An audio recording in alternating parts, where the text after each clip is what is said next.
మీ మోకాల నొప్పులకు ఎటువంటి సర్జరీ లేకుండా ఎపియాన్ పెయిన్ క్లినిక్ అందిస్తున్న అత్యాధునిక చికిత్స. Welcome to Suman TV. So జనరల్గా బ్రాయిలర్ చికెన్, నాటుకోడి అంటే అందరు నాటుకోడికి ప్రిఫరెన్స్ ఇస్తూ ఉంటారు. అయితే బ్రాయిలర్ చికెన్ తీసుకునేటప్పుడు కూడా చాలా జాగ్రత్తలు తీసుకోవాలి. 45 రోజుల్లో రావాల్సిన కోడిని 20 డేస్లో వచ్చేలాగా హార్మోన్స్ ఇంజెక్ట్ చేస్తున్నారని, అనేక రకాల యాంటీబయాటిక్స్ వాడుతున్నారని ఒక రీసెర్చ్లో తేలిందట. సో మరి జాగ్రత్తలు ఏం తీసుకోవాలి, ఎలా సెలెక్ట్ చేసుకోవాలి, ఇలాంటి చికెన్ తింటే వచ్చే అనర్థాలు ఏంటి, పూర్తి వివరాలు తెలుసుకుందాం. మనతో పాటు ప్రముఖ internal medicine specialist doctor Chaitanya Chella ఉన్నారు. డాక్టర్ గారు నమస్తే అండి. జనరల్గానే చికెన్ గురించి చాలా డౌట్స్ ఉంటాయి, మిత్స్ ఉంటాయి, ఫ్యాక్ట్స్ ఉంటాయి. ఇట్లాగా నాటుకోడి తినాలని కొందరు, ఈ పౌల్ట్రీలో తీసుకోకూడదని కొందరు, ఇలా ఉంటున్న నేపథ్యంలో ఈ మధ్య 45 డేస్కి రావాల్సిన చికెన్ 20-30 డేస్లోనే వచ్చేలాగా స్టెరాయిడ్స్ ఇస్తున్నారు, కల్తీ జరుగుతుంది, ఇది తీసుకుంటే అనర్థాలు జరుగుతాయి అని. అంటే ఏం జరుగుతుంది మరి, తీసుకోవాలి కదా, ప్రోటీన్ సోర్స్ ఎక్కడుంది, ఏం చేయమంటారు? సింహ, ఇప్పుడు బాడీకి కార్బోహైడ్రేట్స్ అనేది ఇంపార్టెంట్, దాంతోపాటు ఫ్యాట్ అనేది ఇంపార్టెంట్, ప్రోటీన్ అనేది కూడా వెరీ ఇంపార్టెంట్. ఇప్పుడు మన బాడీలో మేజర్ ఆర్గన్స్ ఏంటి? మన థై మసిల్స్ ఉన్నాయి. థై మసిల్స్తో పాటు మన leg muscles, hand muscles, chest muscles, back muscles, ఈ మసిల్స్ అన్నీ డెవలప్మెంట్ అవ్వాలి అంటే ప్రోటీనే. ఎక్కువ ఫ్యాట్ తింటున్నా అంటే మీ మసిల్ డెవలప్ అవ్వదు. మీరు ఎక్సర్సైజ్ చేస్తూ ఈ ప్రోటీన్. సో ప్రోటీన్లో 2 sources, vegetable sources, non vegetables. Vegetable sources non vegetable sources కన్నా వీకా అనేది కాదమ్మా, అది తప్పు. Vegetable sources are also equally good to non vegetarian source. Non vegetarian సోర్సెస్లో ఇప్పుడు ఏంటి మనకి? ఫిష్, చికెన్, రెడ్ మీట్ అంటే మన మటన్, ల్యాంబ్. ఇప్పుడు చికెన్ అనేది వైడ్ స్ప్రెడ్గా గ్రోత్ ఉంటుంది. చికెన్ నుంచే మనకి ఎగ్ వస్తుంది. Egg is also good source of protein and good source of good cholesterol. So egg రావాలి అంటే చికెన్ కూడా బాగుండాలి, రైట్?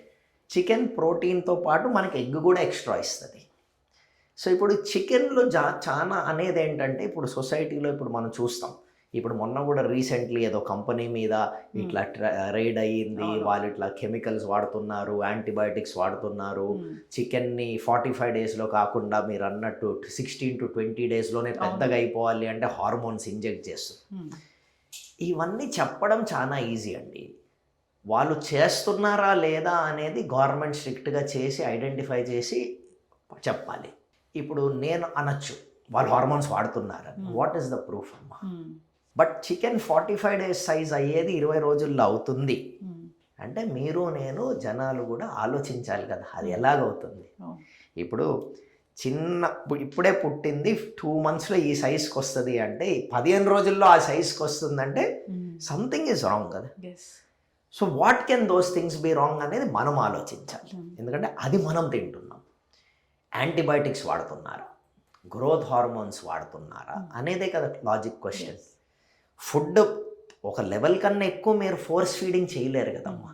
ఉండే హెన్ ఇంత, దానికి ఎంత మీరు తినిపించగలుగుతారు? సో లాజికల్ ఎక్స్ప్లెనేషన్ ఏంటి? అది ఎక్కువ తింటుందా? అది మోస్ట్ లైక్లీ కాదు కదా. హార్మోన్స్ ఏమైనా ఎక్కిస్తున్నారా, గ్రోత్ హార్మోన్స్ ఎక్కిస్తున్నారా? గ్రోత్ హార్మోన్స్ అనేది చీప్ కాదమ్మా, బట్ జెనరిక్ గ్రోత్ హార్మోన్స్ దొరికిపోవచ్చు. Same thing happens in other animals farming also. So జనరల్గా మనము చదివేది ఇంటర్నెట్లో ఏంటి, వీళ్ళు ఇస్తున్నారు అని నేను అనలేను. జనరల్గా యాంటీబయాటిక్స్ ఇప్పుడు ఎందుకు అంటే, ఇప్పుడు ఫ్లూ వచ్చిందనుకోండి, యానిమల్ ఫ్లూ, మొత్తం ఉన్న 10,000, 20,000, 1,00,000 పౌల్ట్రీని చంపేస్తారు. ఎందుకు? స్ప్రెడ్. ఆ స్ప్రెడ్ అవ్వద్దు అంటే ఏం వాడాలి? ఇప్పుడు మీకు ఇన్ఫెక్షన్ వచ్చింది, వైరస్, మీరు ఇంట్లో ఉన్నారు, మీ ఇంటి వాళ్ళకి మీకు రాకూడదంటే మీరేం వాడాలి? సో మేబీ పౌల్ట్రీలో అది వాడుతున్నారేమో, ఎట్లా చెప్పగలుగుతాం? పౌల్ట్రీలో antibiotics are used to protect the bird అమ్మా. బట్ మీ ప్రకారం do you think people will be checking each bird, దానికే ఇన్ఫెక్షన్ ఉంది, దీనికే ఎక్కిస్తా, పక్క దానికి ఎక్కిను అని మీ ప్రకారం మీరేమనుకుంటారు? లేదు, అన్నిటికీ ఇస్తారు. So some antibiotics can be misused. Misuse అవుతుందా అనేది నేను చెప్పలేనమ్మా, but high chance of misuse. బ్రతకాలి కదా, వాటర్లో వేయడము, ఫుడ్లో వేయడము. సరే దాంతో బర్డ్ బతికింది, వెరీ గుడ్. కానీ ఆ బర్డ్ యూరిన్ చేస్తుంది, ఆ బర్డ్ మోషన్ చేస్తుంది, అది సాయిల్లోకి వెళ్తుంది, సాయిల్ అబ్జార్బ్ అవుతుంది, అది వెళ్ళి గ్రౌండ్ వాటర్లోకి వెళ్తుంది, ఆ గ్రౌండ్ వాటర్ని మీరు నేను ఫిల్టర్ చేసుకొని తాగుతున్నాం. సో ఈ ప్రాబ్లం తోటి ఏంటి అంటే మనకి ఆ యాంటీబయాటిక్ రెసిస్టెన్స్ వస్తుంది. ఎందుకంటే యాంటీబయాటిక్ ఇన్ఫెక్షన్కి మనం వాడాలి. అవును. కానీ అన్ఫార్చునేట్గా గ్రౌండ్ వాటర్లోకి దాని యూరిన్ శాంపిల్స్ నుంచి వెళ్ళిపోయి యూరిన్ పోసి ఆ నేల తడిసి తడిసి తడిసి డీప్కి వెళ్ళి వెళ్ళి వెళ్ళి గ్రౌండ్ వాటర్లోనే కలవాలి కదమ్మా. ఆ గ్రౌండ్ వాటర్నే కదా మనం బాయిల్, కానీ ఆ గ్రౌండ్ వాటర్లోనూ యాంటీబయాటిక్ రెసిస్టెన్స్ వచ్చింది కదా. సేమ్ థింగ్ హార్మోన్స్ కూడా వచ్చేస్తాయి కదా. అది మీరు నేను తాగేది, మన పిల్లలకి అది పెట్టేది. సో ఇట్లా యాంటీబయాటిక్ రెసిస్టెన్స్ హ్యూమన్స్కి కూడా వస్తుంది బికాజ్ ఆఫ్ యూజింగ్ దేర్. మనం వాడితే కాదు, మనం వాడితే కూడా రావచ్చమ్మా, ఇట్లా కూడా రావచ్చు. 2 రకాలు. యాంటీబయాటిక్ రెసిస్టెన్స్ అంటే ఏంటి? ఈ యాంటీబయాటిక్ నాకు పనిచేసేది ఇప్పుడు పనిచేయట్లేదు, అట్లా అన్నీ రెసిస్టెంట్ అయిపోతే నేను 60 అయినప్పుడు నాకు యాంటీబయాటిక్స్ ఏమీ ఉండవు. సో యాంటీబయాటిక్ రెసిస్టెన్స్తో మనం చచ్చిపోతాం. అంటే ఏ యాంటీబయాటిక్ పనిచేయదు. మీరే చూసుంటారు ఎంతోమంది మీ ఫ్యామిలీలో యూరిన్ టెస్ట్ చేసి అన్ని రెసిస్టెంట్ ఉన్నాయి, ఏ మందు వాడాలి? సో ఈ పౌల్ట్రీలో వాళ్ళు అట్లా అబ్యూస్ చేస్తున్నారు అని అనుకుంటే ఇది ప్రాబ్లం రావచ్చు. ఈ చికెన్ తింటే కూడా వస్తుంది. ఇంకోటమ్మా, ఈ చికెన్, ఇప్పుడు మీరు చికెన్లో యూరిన్నే గ్రౌండ్లోకి వెళ్ళి మనకి రెసిస్టెన్స్ వస్తుందంటే ఆ చికెన్ని తింటే రాదా? 100% వస్తుంది. దానికి ఏ బర్డ్ మీరు జనరల్గా ఏ బర్డ్ మీకు ఎగ్గిస్తుందమ్మా? మేలా ఫీమేలా? ఫీమేల్. సో ఫీమేల్ హార్మోన్సే కదా మీరు ఎక్కిచ్చేది, మేల్ హార్మోన్ అయితే ఎక్కిరు. ఫీమేల్ హార్మోన్స్ ఎక్కియడం ఎక్కువ ఉండొచ్చు. అట్లా ఉన్నప్పుడు బర్డ్ ఫాస్ట్గా పెరుగుతుందేమో దానివల్ల, దాన్ని మనం తింటున్నాం. సో నేను మేల్, నాలో ఫీమేల్ హార్మోన్స్ ఉండకూడదు కదా. హార్మోనల్ ఇంబ్యాలెన్స్ మొగోలలో అవుతుంది. Female can become also, hormone అనేది ఒక lower level, upper level, average. ఎక్కువ ఉండటం కూడా ప్రాబ్లమే కదమ్మా. So this is hormones. Hormone imbalance అయినప్పుడు your body itself will change composition. అన్ని ప్రాబ్లమ్స్ అలా మొదలయ్యే ఛాన్స్. మరి ఒక రేంజ్ వరకు కుక్ చేస్తే ఈ యాంటీబయాటిక్స్ రావు, ఈ హార్మోన్స్ రావు, ఇలా చెప్తున్నారు. కుకింగ్ అనేది మీరు మీట్ని కుక్ చేస్తున్నారు, దాంట్లో అట్లా ఇప్పుడు ఒక విధంగా చెప్పడం చాలా ఈజీ అండి. అందరు ఇది చేస్తే అది రాదు, అది చేస్తే ఇది రాదు. మరి జనాలకి హార్మోనల్ ఇంబ్యాలెన్స్ ఎందుకు వస్తుందమ్మా? 90 degrees పెడితే మేల్ హార్మోన్ కాలిపోతుంది, ఫీమేల్ ఉంటుంది, ఇవి అన్నీ చెప్తారండి. మన ఇండియాలో ఏంటంటే వాట్సాప్లో ఏదైనా ఇన్ఫర్మేషన్ వచ్చిందనుకోండి, దాన్ని ఫస్ట్ చదివే ముందు family groups, cousins groups, friends group, my home group, apartment గ్రూప్లో 100 మందికి గ్రూపులకి పంపించిన తర్వాత కూడా చదవరేమో అమ్మ. ఫస్ట్ ఇవన్నీ వాట్సాప్ వల్ల ఈ ప్రాబ్లమ్స్. సగం మంది ఫార్వర్డ్ చేస్తామే, ఎందుకంటే వాళ్ళ ఫోన్లో వచ్చిందంటే అది కరెక్టే, దాని మీద రీసెర్చ్ ఉండదు, ఏముండదు. ఎన్నోసార్లు నేను ఫార్వర్డ్ చేసి ఉంటానండి, అందుకని విత్ ఎక్స్పీరియన్స్ చెప్తున్నా. సో ఫస్ట్ జనాలు దాన్ని చదివి ఇది కరెక్టేనా కాదా కొంచెం మన బ్రెయిన్ దాని మీద అప్లై చేసి కొంచెం వ్యాలిడిటీ చేసి చేయాలి. చికెన్ తింటే ఇప్పుడు కాల్ చేసాం కదా, హార్మోన్లు పోయినంటే ప్రోటీన్ కూడా పోవాలి, న్యూట్రియంట్స్ కూడా పోవాలి, అవి పోవు కదా. సో టు టెల్, ఇప్పుడు డిఫరెంట్ పీపుల్ డిఫరెంట్ రకాలుగా చెప్తారమ్మా. But hormone once it is entered a body, it is in your body. Yes. An infection has entered your body, it is there till treated. Antibiotic resistance వచ్చింది అంటే ఇంకా ఆ antibiotic మీకు పని చేయదు. So ఇది మనము జాగ్రత్తగా ఉండటం బెటర్. జాగ్రత్తగా ఉండాలంటే, జాగ్రత్తగా ఉండాలి అంటే ఫస్ట్ అమ్మ, government regulation should be strict. Antibiotic use, hormone use if it is happening, ఈ పౌల్ట్రీ ఫార్మ్స్లో అవుతుంది అనుకుంటే ఫస్ట్ దాన్ని వాళ్ళు జాగ్రత్త పడి చేయాలి. ఇప్పుడు దెర్ ఆర్ బిగ్ ఫార్మ్స్ అమ్మా, అంత పెద్ద పెద్ద ఇండస్ట్రీస్ జనరల్గా ఇవన్నీ చెయ్యరండి. దే విల్ ప్రిఫర్, పేరు చెడిపోవటం అనేది వాళ్ళ ప్రిఫరెన్స్ ఉండదమ్మా, వాళ్ళకు ఉండేదే వాళ్ళ పేరు, వాళ్ళ వృత్తే అది. సో అన్నీ అమ్మ, ప్రతి ప్రొఫెషన్లో చెడు ఉంటుంది, అట్లా ఉందని అందరు చెడు అని అనుకుంటాం తప్పు కదా. So there are good farms, chicken farms, good egg poultry farms, all good. అట్లనే కొన్ని బ్యాడ్ కూడా ఉండొచ్చు, అన్నీ చేస్తున్నారు అని మనం అనలేము. లాస్ట్ టైం కూడా మనం ఒకటి విన్నాము, ఒక కంపెనీకి చెందిన ఎగ్స్లో చాలా యాంటీబయాటిక్స్ ఉన్నాయి. అవునమ్మా, అది ఒక రీసెర్చ్ ఎవరో సమ్ ఇండివిజువల్ యూట్యూబ్ పర్సన్ పెట్టి చేసి ఐడెంటిఫై చేశారు. దాని తర్వాత వాళ్ళు ఫర్దర్ చెక్ చేసినప్పుడు అవన్నీ లేవు అని కూడా ఆ కంపెనీ వాళ్ళు క్లెయిమ్ చేశారు. మరి అదేదో చెప్పారు, నైట్రోఫ్యూరాన్, నైట్రోఇమిడిజోల్ అలాంటివి, ఆ పేర్లు వినడమే. ఇదేంటంటే అమ్మా, ఈ హార్మోన్స్, కెమికల్ స్ప్రే కూడా ఉంటుంది కదమ్మా. ఇప్పుడు అంతెందుకమ్మా, పౌల్ట్రీ గురించి ఎందుకు, humans are the only people అమ్మా, తినే ఫ్రూట్ మీద పెస్టిసైడ్ వేసి ఆ ఫ్రూట్ని మనం తింటాం. Humans only people who use pesticide to kill microorganisms, but you are okay by eating the pesticide. Only people in this world. అంటే మీరు రావు కదా, అంటే మనం అది దేన్నో చంపేదాన్ని మనం తింటాము అంటే ఎట్లా అమ్మా? అందుకని ఆర్గానిక్. కానీ ఆర్గానిక్ తోటి ఏంటి, it takes time, it's expensive. ఎందుకు ఎక్స్పెన్సివ్? కెమికల్స్ వాడరు, చీప్ అవ్వాలిగా. కానీ ఇన్ఫెక్షన్ వల్ల చెట్లు చెడిపోతుంటాయి. ఎందుకు ఆ ఇన్ఫెక్షన్ వచ్చింది ఫస్ట్ ప్లేస్లో ఆలోచించాలి. మనం ఈ పెస్టిసైడ్లు వాడడం వల్లే. ఫస్ట్ అసలు అర్థం చేస్తున్నాం, మనం పెస్టిసైడ్ తీసుకెళ్ళి దేన్నో చంపడానికి వేసి ఆ ఫ్రూట్నే పట్టుకుని తింటున్నాం అట్లా.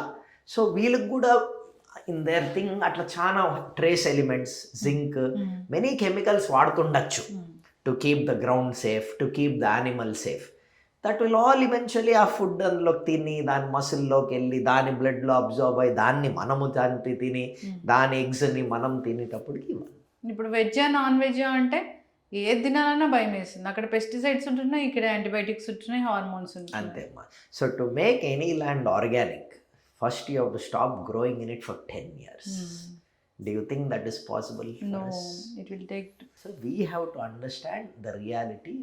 మనము సీరియస్నెస్ ఆలోచించి మనము అండర్స్టాండ్ చేసుకుని మనకేంటి పెస్టిసైడ్ కావాలా, ఈ గ్రోత్ హార్మోన్స్ ఇన్ఫ్యూజ్ యానిమల్స్ కావాలా అనేది మనము రియలైజ్ అయ్యి government should make strict regulation. ఇట్లా అవుతుంది అంటే మనల్ని సేఫ్ గార్డ్ చేయడానికి అవన్నీ ఆపాలి.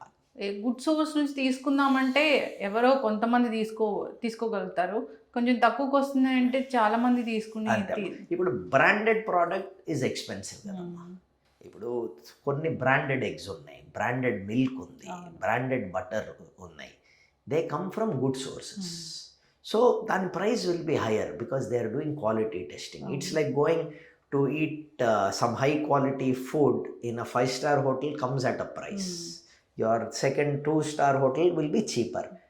బట్ అప్పుడప్పుడు రెండిటిల్లో ఫుడ్ ఈక్వల్ ఉండొచ్చు. బట్ బ్రాండెడ్ వెజిటేబుల్స్ అంటే vegetables from a good source. మీరు చూసే కొంటారు కదా వెజిటేబుల్, నేను ఎప్పుడు కొనలేదు కానీ జనరల్గా ఫ్రూట్స్ అండ్ వెజిటేబుల్స్ ఇండివిజువల్గా వెళ్ళి చూసుకుంటారు. మీరు ఎంత స్విగ్గీ జొమాటోలో ఉన్నా ఎవరినో మీరు నమ్ముతారు, అందులో సరిగ్గా రావు. సో మీరు వెళ్ళి చూసి కొంటారు. అది వెళ్ళి మీరు ఎందుకు చూసి పౌల్ట్రీ కొనరు? బాయిలర్ చికెన్ కొనేస్తారు అందరూ. అది వదిలేటప్పటికే కట్ చేసి రెడీగా ఉంటుంది. అది కూడా ఎవరు వెళ్ళట్లేదమ్మా, ఇంటికి ఆర్డర్ చేస్తే తెచ్చిస్తున్నారు ఈ మధ్యన. నాటుకోడితో అడ్వాంటేజ్ అదే కదా, అది అడవిలో పెరిగింది. అందులో కూడా కొంచెం రెసిస్టెన్స్ ఉంటుందమ్మా, బికాజ్ అదేదో ఫామ్లో వెళ్ళి తింటా ఉంటుంది. బట్ దీనంత కాదు. నాటుకోడి meet is suppose to be more tasty, right? And chicken colour it self is different. Boiler chicken is bread to be cut to it. నాటుకోడి ఇస్ నాట్. ఇంత ఉంది కదా కన్ఫ్యూజను, వెజ్జా నాన్ వెజ్జా ఏది బెస్ట్ అంటారు? అమ్మ నా ప్రకారం అమ్మ, human body is meant for veg and non veg.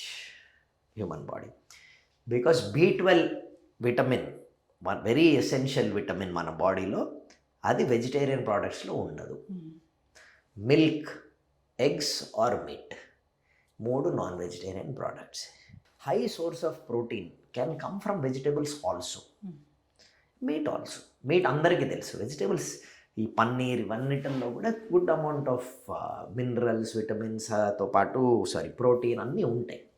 So వెజ్జా నాన్ వెజ్ అంటే my preference for meet is non vegetarian, for protein is non vegetarian.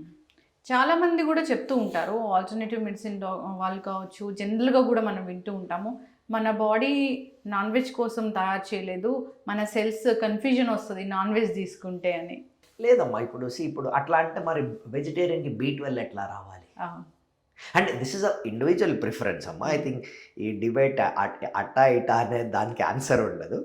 నా లాజిక్ ఏంటంటే, if you are vegetarian take B12 supplement, because మీకు B12 absorption అవ్వదు. Because మీకు B12 మీరు first తినాలి కదమ్మా అబ్జార్బ్ అవ్వాలంటే. అవును డాక్టర్. B12 ఉండేదే మీట్, మిల్క్ ప్రోడక్ట్స్లో. మీరు ప్యూర్ వెజిటేరియన్ అనుకుంటే మిల్క్ కూడా తాగరు, మిల్క్ ప్రోడక్ట్స్ తాగరు, చికెన్ మటన్ ఎట్లాగో తినరు. అవును. సో మీకు B12 ఎట్లా? B12 తీసుకోండి. తీసుకోవచ్చు, కానీ మంచి సోర్స్ నుంచి తీసుకోవాలి. మనకు అవగాహన ఉండాలి ఎక్కడి నుంచి తీసుకుంటున్నాం అనేది. B12 టాబ్లెట్ ఫామ్లో వస్తుందమ్మా. B12 టాబ్లెట్ వస్తుంది, ఇంజెక్షన్ వస్తుంది, అది మీరు తీసుకుంటే చాలు. B12 చెక్ చేసుకోవాలి. ఈ పౌల్ట్రీ గురించి ఇంత లాట్ ఆఫ్ కన్ఫ్యూజన్ ఉన్న నేపథ్యంలో ఫైనల్గా ఏం చెప్తారు డాక్టర్ వీడియో చూస్తున్న వాళ్ళకి? మనము చూస్తామమ్మా, చిన్న చిన్న పేరు లేని సెంటర్స్ ఉంటాయి, అక్కడ ఈ హార్మోన్ యూస్ అంటే ఫాస్ట్ డబ్బులకి చెయ్యొచ్చు. అది ఎవరో కొని దాన్ని చంపి మనకి ఇస్తున్నారు. So buy from good quality people. ఇప్పుడు మీరే ఇంట్లో పెంచుకుంటున్నారంటే మీరు మీ క్వాలిటీ మెయింటైన్ చేస్తారు. ఇప్పుడు చూడండి అమ్మా, ఎంత పెద్ద ఫార్మ్స్ ఉన్నా మ్యాంగో చెడిపోకూడదు అని పెస్టిసైడ్ వేస్తారు. అట్లా ఇక్కడ అవుతాయి. ఇది మనం కేర్ఫుల్గా ఉంటూ కొంచెం మన లైఫ్ కాబట్టి ఫ్యూచర్ జనరేషన్స్కి కూడా హెల్ప్ అవ్వాలి కాబట్టి జాగ్రత్త పడాలి. ఎస్, చక్కటి ఇన్ఫర్మేషన్ డాక్టర్, చాలా చక్కగా చెప్పారు. గుడ్ సోర్స్ నుంచి మనం తీసుకుంటే మంచిది. మనకు అవగాహన ఉండాలి ఎక్కడి నుంచి తీసుకుంటున్నాము అనేది, తెలిసిపోతుంది కూడా. సో జాగ్రత్తలు తీసుకోవాలని ఇప్పుడు బ్రాండెడ్ కంపెనీ మీదే కంప్లైంట్స్ చేస్తున్నప్పుడు నాన్ బ్రాండెడ్ చిన్న సైజులో చాలా అవుతుందమ్మా. సో అన్ని వృత్తుల్లో బ్లాక్ షీప్ అనేది ఉంటారు, సిగ్నల్లో కూడా ఉంటారు, అందులో కూడా ఉంటారు. మనము కేర్ఫుల్గా ఉంటాం. ఇదంతా హెల్త్ని దెబ్బతీస్తుంది. హార్మోన్స్ కావచ్చు, యాంటీబయాటిక్స్ కావచ్చు, ఇలాంటివన్నీ మన హెల్త్ మీద ప్రభావం చూపిస్తున్నాయి. అంతుపట్టని జబ్బులు వస్తున్నాయి. మీరు అన్నట్లుగా అంతుపట్టని అంటే in the sense antibiotics resistance వచ్చేస్తుంది, హార్మోనల్ చేంజెస్ రావడము, అందులో ఈ జింక్, అల్యూమినియం ట్రేస్ ఎలిమెంట్స్ పడి మీరు ఇందాక అన్నట్టుగా కెమికల్స్ తోటి మనకి వేరే systems, kidney damage, liver failure అనేది కూడా రావచ్చు, వెరీ రేర్. కానీ but hormonal imbalance, antibiotic resistance చాలా ఉందమ్మా. చక్కటి ఇన్ఫర్మేషన్ డాక్టర్, ఫాలో అవ్వాలి. అందరికీ అవేర్నెస్ ఉండాలి వీటి గురించి. ధన్యవాదాలు. Thank you.